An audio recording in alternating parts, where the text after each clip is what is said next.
I'll try to I'll try to finish as soon as possible, and if you have questions, that would be wonderful.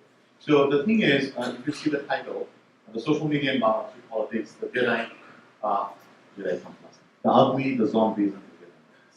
So primarily, what when George actually approached me, this is something that my research group have been doing for quite some time, since 2013. And I'll tell you why 2013.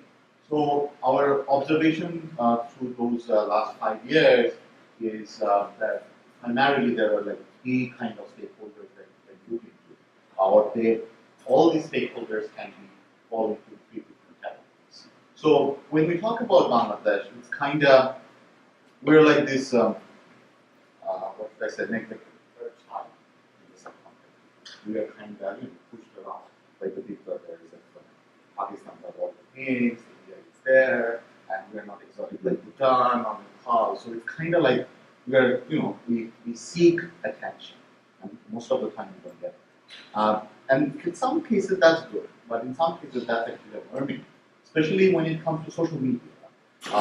For many of us who are working in this space of digital rights and digital activism, looking at the social media politics, to us it's a ticking time bomb in terms of exploitation. Also, it's a lost opportunity when it comes to use it for social good. And in many cases, it's actually a case of unfortunate incidents when it comes to policy. Because the policymakers per se, they actually have no idea, or they have very good idea of what they're doing. They are kind of copy-pasting what China is trying to do in terms of controlling, heavy control of the social media. It's still not there, but I think that's the aim, that's the end objective of the present political party in power. So that's the thing. So the other background is Bangladesh. Officially, it's a democratic country, but it's kind of like a joke because for the last 2 elections, it's more like a selection thing that's going on. And whenever you try to talk about it, they're saying that look at Singapore, look at Malaysia, look at something, and they're doing so good, and we're going to do the same thing. So just shut it up, in a much different state. So that's very important for us to know because that will come in the upcoming slides as well. So we will talk about the landscape. We are going to explain on the three stakeholders as we go. So we are primarily looking into the ugliness of non-state actors, the violence, the fear-mongering, the draconian laws, they're very, very critical.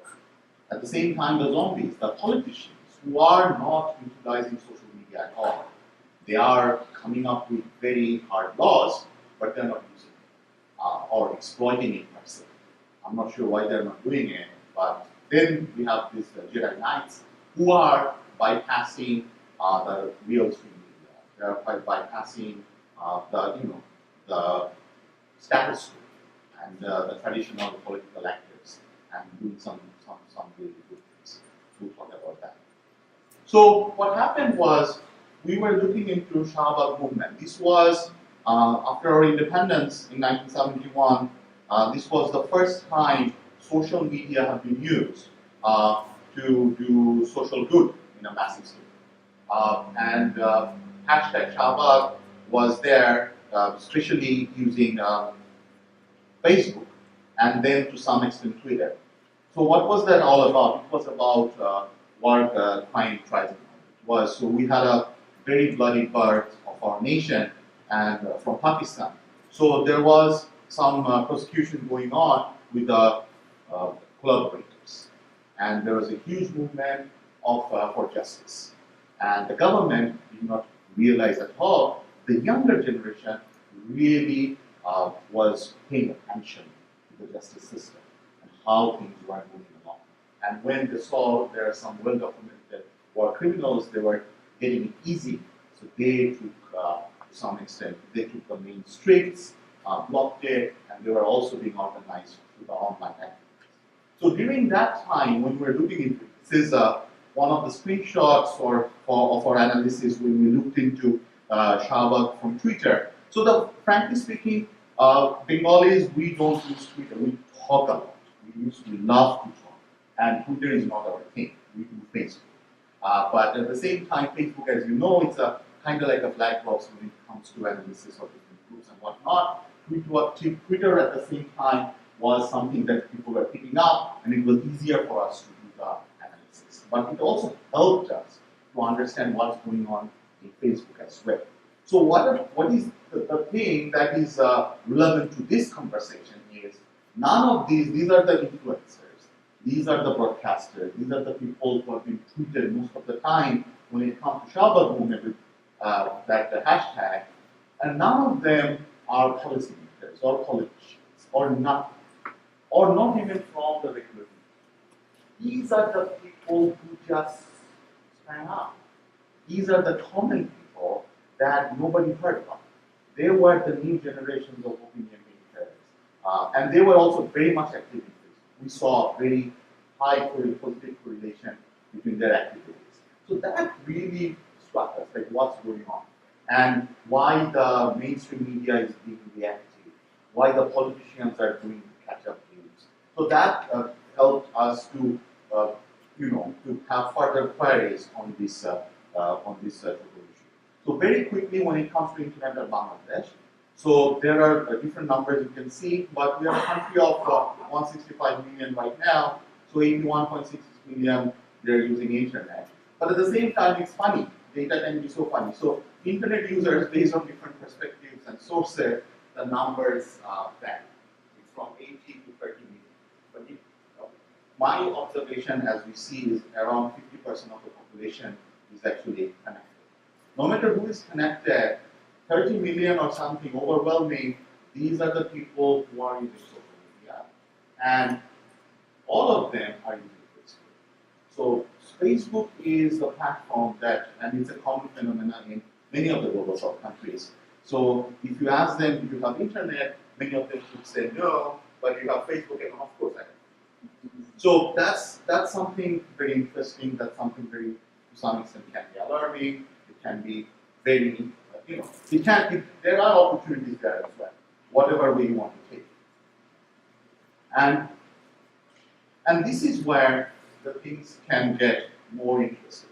So when we talk about this ugliness of social media that we see when it comes to the real life in Bangladesh, and this is where the policymakers, the politicians who are in the parliament, who are the ministers, they all took a back seat. We saw, there are several instances where we saw this offline-online synergies of different kind of, not killing, but different kind of looting, different kind of rioting, and a huge popularity of fake news.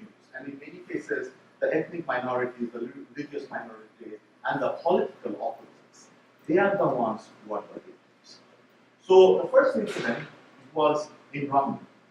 It's in the south eastern border region in Bangladesh, and there is a huge Buddhist population there. It's very diverse community, and there has been till then, even if that is not a communal, it was not about any religious tension. What happened was there was a claim by some local people that there's this Buddhist guy who posted something against Islam. And the way it happened, they first had a print screen of this guy's Facebook page. Then they photoshopped it. Then they photocopied it. And then the paper versions of those profile page was distributed in the markets to justify. And then people from other districts came in trucks, and then they attacked, ransacked this very big Buddhist community. People were totally surprised to see this. And the other interesting thing is, the good thing is we can agree on food, right? The other thing is the political differences actually blurs when it comes to attacking and the minorities, having access to their economy, because it's a very affluent society as well. So we have two big political parties. All of them were there together in unity to to actually beat up the minorities, not because of their religious thing, because to actually have access to the resources. So this was something that for the first time happened, and the government absolutely had no idea what to do because the local entities were included. And the thing that they have done, they kind of started, grabbing the computers or something, the phones, but they have no idea. They have no idea how to deal with these kind of social media instigated violence. Then the second time it happened in Sati. It's now in the northwestern side of our country. Again, the religious minorities and the Hindus were attacked. Again, the same thing, the copybook, screenshot, Photoshop, photocopy, distribution. That's the notion of it. In this picture, you see this is the local minister, local MP and the minister, and relative to family relation with the prime minister. Very influential. The party in power, they're supposed to be very, very friendly toward the religious. But here, the guy, which is the red circle, he's actually belongs to a right wing. Again, we see the national unity when it comes to attacking. But here also, this community was very much economically affluent, and they were. And in addition to this, what we also saw is the government, even though they could not, and I'll show you in the coming slide, utilize social media, they kind of started having the understanding that it is something that they understand when they act. So they are buying heavily the surveillance. And it's also funny. It's also kind of encouraging international trade and brotherhood. Bangladesh does not recognize this one, but they're buying surveillance. So that's good, I guess, to some extent. It's good for the economy and the trade, but it's all for legalized, heavily, heavily controlled and the traffic. And in many cases, what we have seen, just before different political processions and everything, the Facebook sometimes, Facebook was blocked for 3 months. YouTube was blocked for 2 months, not as bad as Pakistan, where it's still bad. But there are several voice applications like Faheem. WhatsApp was banned for some time. So every kind of like frequent errors, blocking of apps are there. And the other thing which is very disturbing, it is not officially supported by the government, but at the same time, the government is not doing much at all when it comes to the blogger killing. Online activists who are very critical to the government policies, but at the same time, who are very much critical to right-wing politics are attacked. Now, who is killing them? Clearly, till now, there has been no legal, decision on that. There are arrests, random arrests, but there has been no kind of legal kind of proceedings going on who actually kill them right now. So that's also something that in the last 5 years in the Shraddha movement, there have been 7 or 8 bloggers. So that was something very much alarming. Never happened. Never happened. And also, the other thing that happened is the right-wing politicians, especially the Jamaat Islamis, who are pro-Pakistanis, they had made blogging or online activism as a bad thing. It's kind of like anti-Islamic stuff. But because we are we have also a very strong secular identity, so this anti-Islamic tag did not go that well, did not gel. So they are trying to now come up with something else, but still the blogger will. So that's something to look into. Then comes the zombies. So these are the politicians. They are doing social media right now because of social pressure. They have to do it. And this is where, in our observations, we're also using Joy work on how to use, you see, they found that the signal is, they talk about the amplification, they talk about whether or not, why we are actually connecting with the people. So what we saw is, these politicians are signaling that they are connected. They want to, but they really actually don't care about it. They're amplifying whatever they're doing offline. It's not something of a real-time wishing birthdays. They're not doing it. Because in many cases, they are not the ones who are, running those accounts.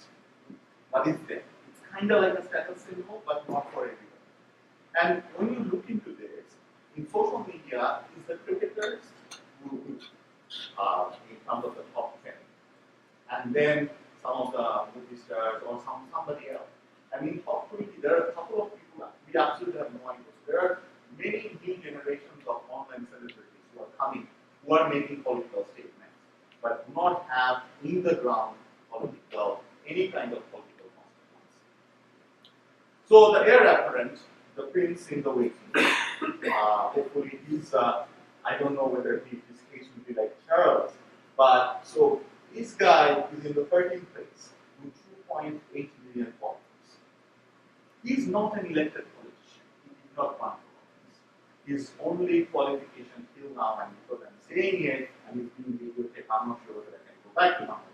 It's that because he's related, his family relation, that's one of the biggest things that he has when it comes to politics and his popularity. But he is yet to run any kind of. The most popular elected politician in terms of likes in Facebook is ICT minister. And this guy, of course, for his job, he has to do it. So that's where George's paper comes in. Like he's signaling that. He's signaling that he's even in Twitter. But it's funny because you know what happened? Government at some point banned Facebook and Twitter for some time. And he was using VPN to tweet at Facebook. His ministry did that 2 hours ago. And this guy did it. Then he deleted it, but in the age of screenshots, that really does not. Then our Prime Minister, she has 1.1 million followers, but she is actually very good. She is very good politician, but she also admits it that she's not into the social. It's her son and the others who follow. Then the other side of it, this is one family, right, who controls the politics. This is the other man who is not in power for the last 10 years. Hopefully they won't be in power. I don't know, touch it. But the thing is, these guys in exile, but interestingly what we have seen, especially I looked into for this presentation, I was looking into the political oppositions, most of them do not have much fan following online. That really does not mean they are not following. They are. But within Bangladesh, they're heavily censored when it comes to even social media presence. Many of their pages are blocked, filtered.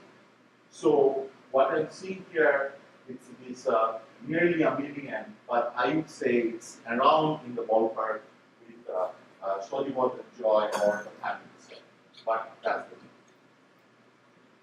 Then one of the most popular guys, even though I personally do not like this guy, but he has talked about it. So he is one of the leaders of this Rahat movement. And that's the alternative online.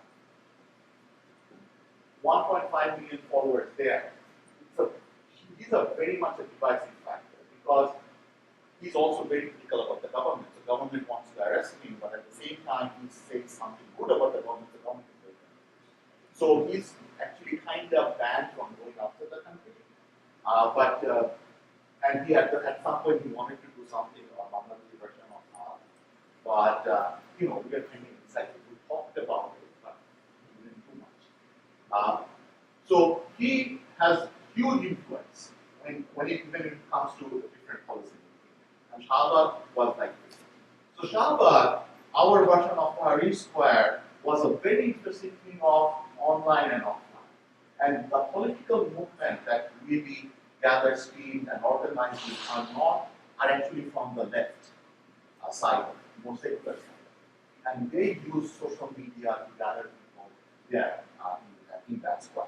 But at the same time, what was not properly documented is the extreme right was more media savvy when it comes to Twitter and Facebook, especially in terms of reaching out to the international press, to fundraise, and also to name this war and tribunal thing to, something of an anti-Islamic movement by the government. But then, beyond the political movement, the other thing that really happened through the alternative kind of approach to politics is the things that really do not come to the this unrest in the hill districts by the indigenous communities. They are heavily sidelined. Nobody wants to talk about the killings or the arrests or the tortures, but it all comes to social media heavily by the online activists. And the politicians, the local MPs and the others, they do not deny it, but definitely they don't own it as well. So definitely there is a backbone, definitely we see the emergence of the third parties here. And this is the latest movement. It just kind of finished last week. It was related to the reservation, whether to keep it or not keep it. And the young people, they don't want reservation because it's around 50% of the whole competitive government services comes with quotas. And we in subcontinent know how much politics can happen with the reservation things. And it was totally, the media was blacking it out because the government was totally against it. So the social media people, and they organized through their regular channels, offline, and definitely there was a very good coordination in Facebook. So that was good. And the other positive thing was the government did not block Facebook. They were monitoring it. And my source told me that they now have better surveillance techniques, and for them it was better for people to talk so that they can have more surveillance rather than blocking, so that they don't know me about this. So, however, we want to take. So, what are the present trends we look into? Till now, it's the traditional media is still playing catching up, and the politicians are still also playing catching up. Somehow, they think that this is something that can challenge their identity, and it comes with the several interviews that our group has made. But even after that, the Bangladeshi politicians are not using, and they don't have any plan when it comes to social media politics. We don't have any social media policy. What we are having right now are one of the toughest of the laws when it comes to online dissent. Toughest of the laws when it comes to surveillance. And there are like 14 years of imprisonment and then hundreds of thousands of dollars of fines, and we cannot say this, we cannot say that. Those are the things. That's how the government is trying to control the political dissent when it comes to the social media stuff. And